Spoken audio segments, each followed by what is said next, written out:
دارالعلوم دیوبند میں ایک استفتاء گیا تبلیغی جماعت سے، اور خاص طور پر مولانا سعد صاحب سے متعلق، اور ان کے بعض اقوال کا حوالہ دیا گیا، تو دیوبند نے فتویٰ دیا۔ اب فتویٰ جو ہوتا ہے وہ استفتاء کی بنیاد پر ہوتا ہے، جو معلومات دی گئیں، جو معلومات ان تک پہنچی، ان کی بنیاد پر انہوں نے ایک فتویٰ دیا کہ یہ باتیں غلط ہیں، اور اس میں کوئی شک نہیں کہ جو غلط بات ہے وہ غلط ہے۔ لیکن مولانا سعد صاحب نے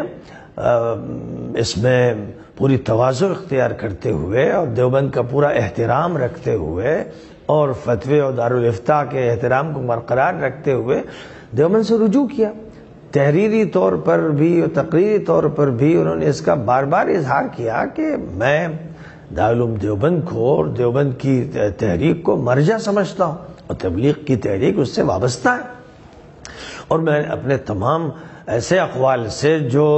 اصحاب افتاء کے نزدیک صحیح نہیں رجوع کرتا ہوں۔ ایک مرتبہ، دو مرتبہ، تین مرتبہ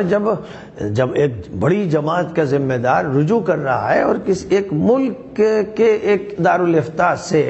جس کی ایک حیثیت ہے اور ایک تاریخ ہے، تو ہونا یہ چاہیے تھا کہ اس رجوع کو قبول کیا جاتا۔ لیکن کیا اسباب ہیں اور کیوں ایسا ہوتا رہا کہ ان کے رجوع کو قبول نہیں کیا گیا، اور جس کے نتیجے میں شدت بڑھتی گئی، دو حلقے اور زیادہ کے لیے نہیں۔ ساتھ ہی ساتھ دیوبند کو بھی اور دیوبند سے تعلق رکھنے والوں کو یہ بات سمجھنا چاہیے کہ دیوبند دنیا کے لیے نہیں، پوری دنیا کے لیے نہیں ہے۔ بر صغیر میں اس کا ایک مقام ہے، لیکن اس کا وہ مقام کیرالہ میں نہیں، اس کا وہ مقام تامل ناڈو میں نہیں رہا، اس کا وہ مقام بہت سے صوبوں میں نہیں رہا، اور اس کا وہ مقام نہ مراکش میں ہے، نہ الجزائر میں ہے، نہ لیبیا میں ہے، نہ تیونس میں ہے، نہ مصر میں ہے، نہ کہیں۔ تو دیوبند کی بات اس طرح پیش کرنا جیسے پوری امت کی ترجمانی ہو رہی ہے، یہ بھی ایک دھوکہ ہے، بہت بڑا دھوکہ ہے۔ مراکش کا دارالافتاء کیا کہہ رہا ہے، انڈونیشیا کا دارالافتاء کیا کہہ رہا ہے؟ امت بہت بڑی ہے، اور امت میں بہت سی تحریکات اور جماعتیں، جب تک پوری امت کا کسی بات پر اتفاق نہ ہو اس وقت تک کسی ایک دارالعلوم کے فتوے کی کوئی حیثیت نہیں۔ وہ ان کا اپنے حلقے کا فتویٰ ہے، بس اس حلقے کے لوگ اس کو قبول کرتے ہیں، قبول کریں۔ میرے نزدیک دیوبند کا فتویٰ ہو یا ندوے کا فتویٰ ہو یا مذاہب کا فتویٰ ہو یا کسی اور ادارے کا فتویٰ ہو، یہ ایک حلقے کا فتویٰ ہے، امت کا فتویٰ نہیں، اور اس کو ہی صرف شریعت کی ترجمانی سمجھنا ہرگز درست نہیں ہے۔ امت بہت بڑی ہے، وہ امریکہ سے آسٹریلیا تک پھیلی ہوئی ہے، وہ شمال سے جنوب تک پھیلی ہوئی ہے، لاکھوں اس میں علماء ہیں، اور اجماع پہلے تو بہت ہی مشکل تھا، بڑی مسافتیں تھیں، کسی کو معلوم نہیں کہ یہاں کیا ہو رہا ہے وہاں کیا ہو رہا ہے۔ آج کل نیٹ پر اجماع حاصل بھی کیا جا سکتا ہے، لیکن اس طرح کے مسائل پر اجماع نہ تھا، نہ ہے، اور نہ آئندہ ہو سکے گا۔ اس لیے اختلافات کو گوارا کرتے ہوئے، چاہے وہ مسائل جزوی اعتقادی ہوں، کچھ اعتقاد کے وہ مسائل ہیں جن میں اختلاف ہے ہی نہیں، لیکن اگر امت کے بہت سے طبقات میں اختلاف کسی مسئلے سے ہے تو اس میں جو لوگ شدت اختیار، بالکل ٹھیک ہے،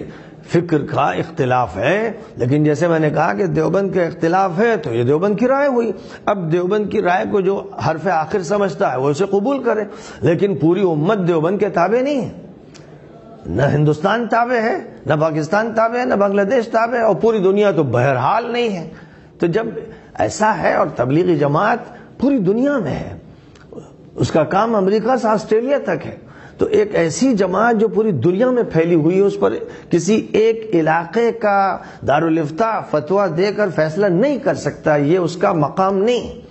تو دیوبند کا ایک مقام ہے بر صغیر میں، لیکن اس کا عالمی مقام نہیں ہے، خود وہ بھی جانتے ہیں اور ہم بھی جانتے ہیں۔ ان کے فتوے نہ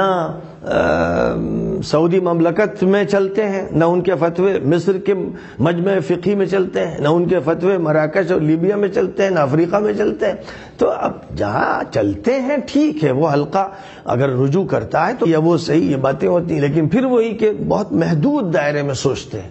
کام کا جو دائرہ ہے وہ بہت وسیع ہے۔ اگر فرض کیجئے کہ بھائی مولانا سعد صاحب کے ساتھ جو لوگ ہیں انہوں نے ان کو امیر مانا ہے، وہ اپنی عمارت کی بات کرتے ہیں، اور جو ان کے ساتھ اب ان کا جو فریق اس وقت ہے وہ ان کو امیر مانتا ہے، تو اس میں کیا حرج ہے؟